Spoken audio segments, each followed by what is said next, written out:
안녕하십니까. 자, 이번엔 여러분들 도로교통법규를 강의하게 된 송광호입니다. 여러분들이 도로교통법규는 말 그대로 이제 법규 내용들을 중심으로 시험 문제가 출제가 됩니다. 이제 다른 법령들 같은 경우는 이제 판례가 굉장히 많이 수록이 되어서 같이 나오긴 하지만 실제로 이 도로교통법규라는 과목의 주된 테마는 조문입니다. 그래서 여러분들이 조문을 중심으로 공부를 하시게 되는 부분이고, 그렇기 때문에 여러분들이 여기에 나와 있는 조문만 정확하게 숙지를 한다 하더라도 사실은 고득점을 하실 수 있는 부분입니다. 물론 중간중간에 이제 판례가 일부씩 소개가 되기는 합니다. 그래서 그런 정도만 여러분들이 아신다 하더라도 충분히 이제 득점을 할 수 있는 부분이고요.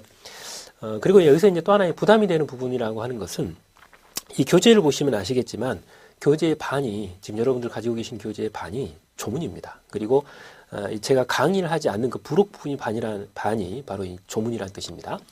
근데 문제는 이 강의를 하는 이 내용도 사실은 조문입니다. 그래서 조문을 알맞게 편집을 약간 해서 여러분들에게 강의를 하고 있는 그런 부분인 것이죠.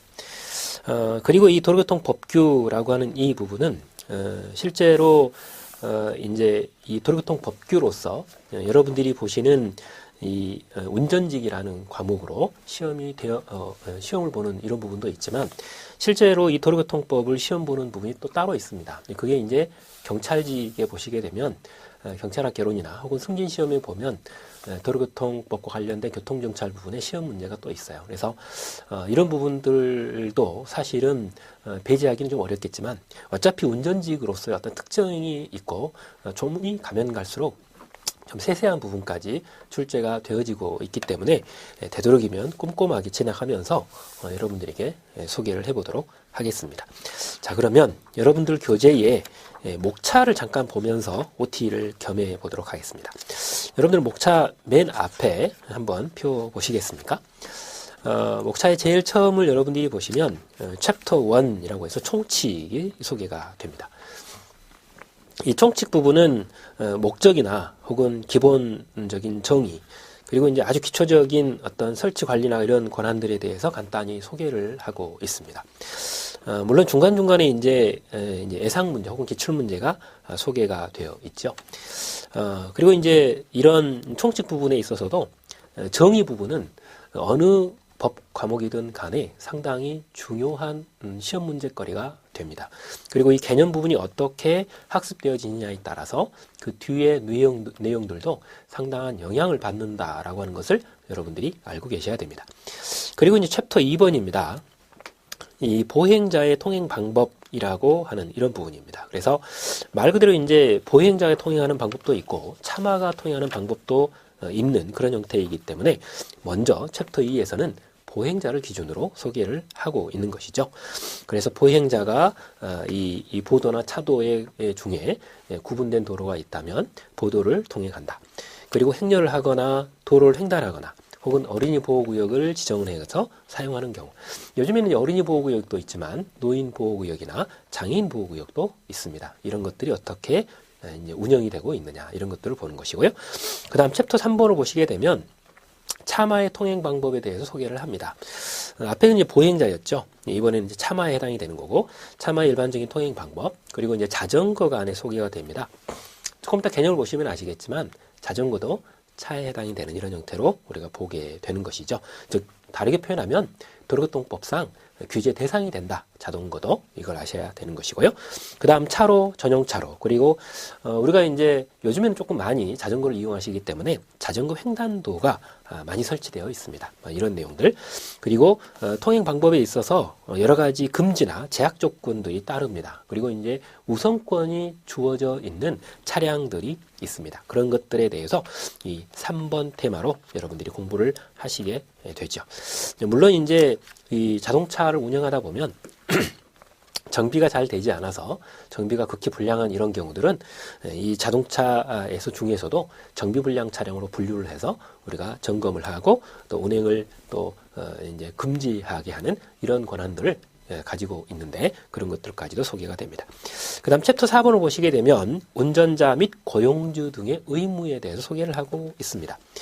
거기 보시게 되면 이 무면허 운전부터 고용주 등의 의무와 같은 이런 부분들까지를 여러 가지로 이제 제약 조건들이 많이 생겼죠. 이런 것들을 전부 다 소개를 하게 되고요. 그 다음에 챕터 5번을 보시게 되면 고속도로 그리고 이제 자동차 전용 도로의 특례가 나와 있습니다. 그래서 여러분들 알다시피 이제 고속도로나 자동차 전용 도로의 경우에 있어서는 교통안전시설물의 설치 관리와 관련된 부분이나 혹은 갓길 통행과 관련된 부분들에 있어서 상당한 제약 조건들이 있을 뿐만 아니라 이 두 가지에 대해서는 또 전용 도로가 방금 전에 소개된 것처럼 운영이 되고 있죠. 물론 고속도로만 전용 도로가 있는 건 아닙니다. 그래서 여러분들이 대도시에 보면 이렇게 자동차 전용 도로가 있죠. 그래서 버스 전용 도로라고 하는 도로가 있죠. 이런 것들도 같이 여러분들이 이제 비교를 하시게 될 거고요. 그 다음에 이제 도로의 사용입니다. 그래서 도로에서 해서는 안 되는 금지 행위들뿐만 아니라 도로를 다른 용도로 점용할 때 점용 허가를 받고 그리고 이제 위법 공작물에 대해서 어떠한 조치를 취할 수 있는지 이런 것들을 배우시게 됩니다. 그리고 이제 챕터 7번은 교통안전 교육에 대해서 배우시게 됩니다. 이 교통안전 교육도 상당히 지금 변화가 많은 부분인데요. 이 교통안전 교육에 있어서도 일반 교통안전 교육과 특별 교통안전 교육과 같은 이런 부분들이 안에 들어와 있습니다. 그리고 거기에 교육을 담당하는 기관이나 강사에 대한 규정들도 안에 나와 있습니다. 그리고 이 챕터 8번을 보시면 운전면허가 있죠. 운전면허의 경우에 있어서는 어차피 정상적인 제대로 발급된 운전면허도 있지만 연습운전면허라고 하는 것도 여러분이 아시다시피 있습니다. 그렇기 때문에 그 연습운전면허의 효력과 관련된 내용들 그리고 운전면허증을 일단 발급받지 못하는 결격 사유가 있는 사람들에 대해서도 배우시게 되고요. 운전면허를 발급받는 거 그리고 갱신하는 거 그리고 그것에 대해서 운전면허를 가지고 있을 때 수시적성 검사나 이런 것들을 통해서 일정한 테스트를 하는 부분들 그리고 정신질환이나 이런 문제가 있는 분들에 대해서는 이 정밀 진단을 걸쳐서 일정한 조치를 취하게 되는 이런 부분들도 있고요. 그리고 임시운전 증명서와 같은 이런 부분들도 안에 포함이 되어 있습니다. 이런 것까지를 여러분들이 보시게 되죠. 자, 그리고 이제 국제운전면허증이 있습니다. 이 국제운전면허증은 두 가지 종류가 있죠. 외국에서 국제운전면허증을 발급받아서 우리나라로 들어오는 경우도 있고 우리나라에서 국제운전면허증을 받아서 외국으로 나가서 운전해야 되는 이런 경우들도 있습니다. 이런 경우들에 대해서 어떻게 운영이 되고 있느냐 이런 것들을 배우시는 것이죠. 그 다음 챕터 10번을 보시면 운전면허의 행정처분이 있습니다. 물론 이제 행정처분과 관련된 부분들은 지방자치단체에서 하고 있는 건 아니고요. 운전면허와 관련된 행정처분은 물론 이제 경찰청이나 지방경찰청이나 경찰서에서 하고 있지만 어쨌든 간에 여기에 관련된 도로교통법규 안에 포함이 되어 있기 때문에 여기서 같이 배우도록 합니다. 그리고 이제 운전면허 시험이나 여러 가지 이제 이 재산이나 혹은 테스트 같은 것들을 담당을 실제로 하고 있는 이 도로교통공단을 챕터 11번에 일단 소수를 하고 있습니다. 그래서 이 도로교통공단도 지금 현재로서는 법인으로 구조가 되어 있기 때문에 이 법인 설립과 관련된 부분들 그리고 이제 정관과 관련된 부분들 그리고 이것에 관련된 재산들이 있죠. 이런 재산들의 내용들이 이 안에 포함이 됩니다. 그리고 어차피 이것도 법인이기 때문에 이것도 이제 영리법인은 아니죠. 그렇기 때문에 민법의 내용들이 준용이 되는 부분들도 나타난다라고 하는 겁니다. 그리고 이제 챕터 12번을 보면 보칙이라고 하는 게 있습니다. 이 보칙을 보시게 되면 운전자에 대한 정보를 관리한다. 개인정보나 이런 것들을 관리하는 문제죠. 그리고 운전면허증을 보관하는 문제들. 그리고 여러 가지 이 도로교통과 관련된 운전면허증이나 이런 부분들에 대해서 소송을 제기할 때 어떤 과정들을 거쳐야 하느냐. 이런 부분들. 그리고 이제 교통정보 제공과 관련된 이런 내용들이 기한에 포함되어 있습니다. 그리고 이제 유공운전자 혹은 무사고 운전자와 같은 이런 사람들의 표시장에 관련된 내용들이 안에 포함되어 있죠. 그리고 이제 챕터 13번을 보면 벌칙이 있습니다. 이 벌칙은 형벌도 물론 있습니다만 과태료와 같은 질서벌도 안에 포함이 되어 있습니다. 그래서 이런 것들이 모두 안에 일단 수록이 되어 있고요. 그 다음 챕터 14번을 보시게 되면 이 범칙행위의 처리에 관한 특례가 나와 있습니다. 이 범칙행위라고 하는 것들 이런 것들이 이제 대상 행위들이 규정이 되어 있고, 이 범칙 행위를 저지른 사람들을 일반적으로 범칙자라고 하고, 이 범칙자에게 범칙금 납부 명령이라고 하는 통고 처분이 나가게 됩니다. 이런 것들을 체계적으로 여기서 공부를 하게 됩니다. 자, 여기까지가 이제 도로교통법이었고요. 파트 2를 보시게 되면 교통사고 처리 특례법이 있습니다. 이 부분은 이제 말 그대로 교통사고와 관련된 부분들이 원래는 이제 형법상으로는 과실범죄에 해당이 되죠. 그래서 원래는 처벌이 돼야 되지만 일정한 종합보험이나 혹은 공제조합이나 이런 데에 가입이 되어 있거나 혹은 경우에 따라 합의가 이루어졌을 때는 처벌을 하지 않는 특례를 적용을 하게 됩니다. 바로 그런 부분들에 대해서 공부를 하는 것이 교통사고 처리 특례법에 관한 내용이고요. 그 다음에 이제 파트 3을 보면 자동차 등록 및 관리에 관해서 배우시게 됩니다. 이거는 자동차 관리법과 그 시행령에 관한 부분들이죠.